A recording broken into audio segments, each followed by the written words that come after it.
పోయినా పోతే ఇవాళ రేవంత్ రెడ్డి ఆడికెడుకో ఇబ్రాహీంపట్నంలో స్కూల్ ఇనాగ్రేషన్ పోయిండట. నేను ఇక్కడ కూర్చున్నాక అలా వస్తుంది, సోషల్ మీడియాలో వస్తుంది. ఏమంటుండు రేవంత్ రెడ్డి? ఇవాళ నన్ను ఇష్టం ఉన్నట్టు తిట్టిండాడు. ఇప్పుడు జనరల్ గా రాజకీయాలు మాట్లాడితే ఒక పొలిటికల్ పార్టీ కార్యకర్తలు ఉంటే మాట్లాడతాం, ప్రెస్ మీట్లు ఉంటే మాట్లాడతాం. ఈయన పోయింది దేనికి? స్కూల్ పిల్లల ప్రోగ్రాం. చిన్నపిల్లలు ఉన్నారు, స్కూల్ పిల్లలు ఉన్నారు. స్కూల్ పిల్లల దగ్గర పోతే ఏం చెప్పాలి మనం? అరే మంచిగా చదువుకోండి, డాక్టర్లు కాండ్రి, ఇంజనీర్లు కాండ్రి, ఫోన్లు వాడకుండ్రి, శ్రద్ధగా వినుండ్రి, స్కూల్ డుమ్మగొట్టకుండ్రి అని మంచి మాటలు చెప్పాలి కదా పిల్లలకు. ఆ పిల్లల ముంగట పోయి అడ్డగోలుగా మాట్లాడొచ్చిండి. ఇవాళ ఏమంటాడు? హరీష్ రావు తాటి చెట్టు లెక్క పెరిగిండు అట, నేనేదో ఈత చెట్టు లెక్క పెరిగిందట. ఇంకా పిల్లలకు నేను తాటి చెట్టు లెక్క పెరిగితే ఏం అవసరము, నేను ఈత చెట్టు లెక్క పెరిగితే ఏం అవసరము? అసలు నువ్వు ముఖ్యమంత్రిగా నా ఎత్తుతో నీకేం పని?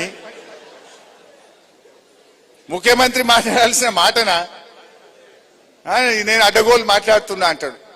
అయ్యా రేవంత్ రెడ్డి, నేను నిన్ను కూడా తిట్టగలుగుతా, నీకంటే గట్టిగా తిట్టగలుగుతా, కానీ నాకు విజ్ఞత ఉన్నది, సంస్కారం ఉన్నది. నేను తిట్టాను.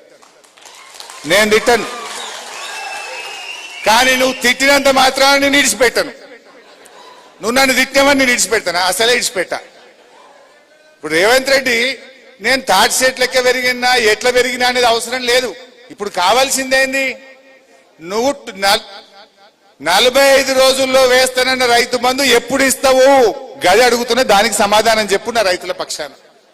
రైతు బీమా ఆగిపోయింది, గా రైతు బీమా చేస్తావా చెయ్యవా? గాముచ్చట కావాలి. కానీ నేను తాటి చెట్టు లెక్క పెరిగితే నీకు రైతులకేం అవసరం, నాకేం అవసరం, నీకేం అవసరం?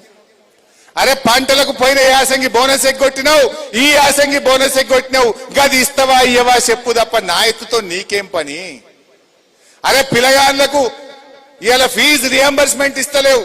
30 లక్షల మంది ఎస్సీ ఎస్టీ బీసీ పిల్లల చదువులాగమైనవి, గది ఇస్తావా ఇయ్యవా? నేను నిన్ను అడుగుతూనే ఉంటా.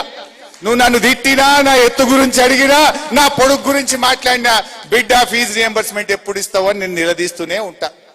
మా నిరుద్యోగ యువకులకు మొదటి ఏడాది 2 లక్షల ఉద్యోగాలు ఇస్తా అన్నావు, గది ఇచ్చేదాకా నిన్ను గల్లబట్టి అడుగుతూనే ఉంటా, నేను ఇడిచిపెట్టా. గీముచ్చట మాట్లాడు, రైతు బంధు గురించి మాట్లాడవు, రైతు బీమా గురించి మాట్లాడవు, 24 గంటల కరెంటు గురించి మాట్లాడవు, ఫీజు రియంబర్స్మెంట్ గురించి మాట్లాడవు, పిల్లల ఉద్యోగాల గురించి మాట్లాడవు. మా గౌడన్నలు 700 మంది చచ్చిపోతే వాళ్ళకు వచ్చే ఎక్స్గ్రేషియా ఇయ్యాలటికి రాలేదు. గౌడన్నల గురించి మాట్లాడవు, బీసీల గురించి మాట్లాడవు, ఎస్సీల గురించి మాట్లాడవు, ఎస్టీల గురించి మాట్లాడవు. నా ఎత్తు గురించి నీకేం అవసరం? దేవుడిచ్చిండు, నేను గిట్లా పుట్టినా. దీన్ని పట్టుకొని మాట్లాడి తప్పించుకుంటా అనుకుంటున్నావా? నువ్వు నన్ను ఎంత తిట్టినా, నన్ను ఎంత గిల్లినా, నేను నీ స్కాములు బయట పెడుతూనే ఉంటా. నీ హామీలు అమలయ్యేదాకా నిన్ను ప్రశ్నిస్తూనే ఉంటా.